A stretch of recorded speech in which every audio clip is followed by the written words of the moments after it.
मेरठ में शनिवार सुबह दौराला स्टेशन पर सहारनपुर से दिल्ली जा रही पैसेंजर ट्रेन के 2 कोच में भीषण आग लग गई। जैसे ही धमाके के साथ कोच से धुआं उठना शुरू हुआ, यात्री कोच से बाहर आने लगे।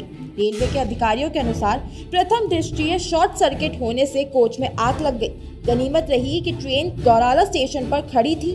हालांकि जिन कोच में आग लगी उनके यात्री तुरंत बाहर निकल गए। गनीमत ये रही कि कोई बड़ा हादसा ना हो सका।